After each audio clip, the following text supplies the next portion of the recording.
A.J. Clark. Little A.J. Clark. You're not so little anymore, man. I mean, I remember when you first came to Western Alamance, I heard this buzz about this kid coming from the middle school. He was going to be all that and then some. And he was just, I looked at him the first time, I said, he's only this big and he looks like he's 10 years old.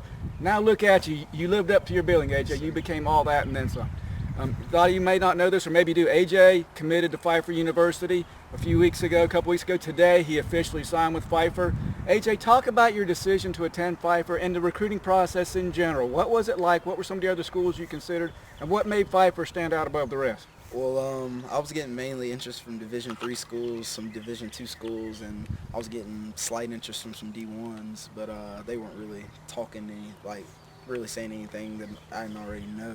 But they were going to play it slow and see how my year ended. And so we ended up losing the second round of playoffs, and Pfeiffer came to that game against Triton and played pretty well. We played pretty well. We ended up losing, I think, 4 points. And after the game, Coach Thomas and Coach Albert, they told me they were going to offer me a full ride. And Coach Curry will be giving me a call after the game. So about 10 minutes down the road on the way back to the school, and he called me and he offered me right there on the spot. And I was like, it kind of caught me off guard at first. And I told him I'll go home and talk to my mom about it, and I get back to him. And I went down there on a Friday, that same Friday, with a couple of my friends. And I liked the campus. I liked the guys. They were talking really good. They spoke real highly of me. They had my major, and I don't know. It just kind of clicked right there. So. Yeah, and a couple of years ago, Kyler Gregory from Western signed with Pfeiffer. We went down there to watch him play one time, and Pfeiffer is a good brand of basketball. Yeah, I mean, it's Division II, but it's a high-level Division II. They have a nice facility, and the tempo is fast-paced. I think you'll like that. So. Now, when you look back at your career at Western, I sort of joked with you earlier about when you first came in as a ninth grader. You pretty much played varsity the whole time, right? Yes. And recently, and I need to congratulate you for this, you scored your 1,000th point in Triton, right? Yes, in sir. In that last playoff game. Can you remember by any chance the first point you ever scored for Western Alamance as a varsity player? I think it was the first game my freshman year against Eastern Alamance. I think I had 2 points that game. It was 2 free throws. That counts. That was the first. Yeah. If you didn't make those, you may not have made the 1,000. And one thing, AJ, that stood out to me is, you expect people to come in and get better and better each year and progress, but typically they don't. Typically people go, they come in, they're great, and maybe they level off, and sometimes they just come out of nowhere. They're around, they're not doing something. But you came in, in each year you knew your role, you knew what you had to do, and you got progressively better. What are some of the things that made you the player you are today?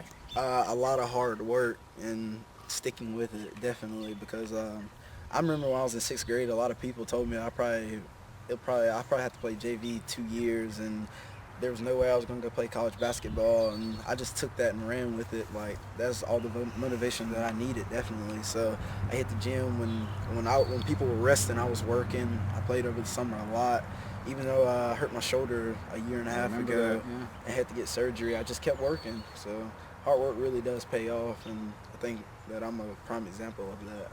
Looking ahead to Pfeiffer next year, I mean, you're going to be playing point guard probably, or at least a guard spot. What's the depth chart look like? What's your forecast for playing time? How do you see things on your role on the Pfeiffer team? Well, Coach Thomas and Coach Curry, they think I have a good chance of starting if I just work hard and do everything that I'm supposed to do in the off season. And I'm going to get down there a little earlier and get some summer school classes in. And they're bringing in 5 more recruits with me, 2 6'5" shooting guards, a 6'6" small forward, and a 6'8" power forward, and a 6'10" shot blocker from Florida. So it's a pretty good recruiting class. So we won a national championship. That's the goal by the time we graduate, hopefully a couple. And I think we got the core to do it. And hopefully I can be the engine. Yeah, and I want to come down and see you play for sure. Definitely. One thing, I don't know if you saw the interviews I did with the guys that signed football scholarships or not, but there's 2 things I'm going to ask of you. You know what they are? What are they? They're, number one, this is on camera, so you have to follow it to us. Okay. When they have media day at Pfeiffer and they take your picture in your Pfeiffer uniform, I want you to get, I want a copy of, I want a picture. Okay. An autographed picture All from right. A.J. Clark. Because you never know, one day, if you keep progressing, it might be worth some money. If not, it's going to be worth something to me no matter what. Okay. Number 2, I want a used game jersey or T-shirt or whatever, something that says Pfeiffer on it. Okay. Just make sure you wash it beforehand. That's the only I thing can that's definitely do that. And I want to thank you for everything you've done for West. Thank you.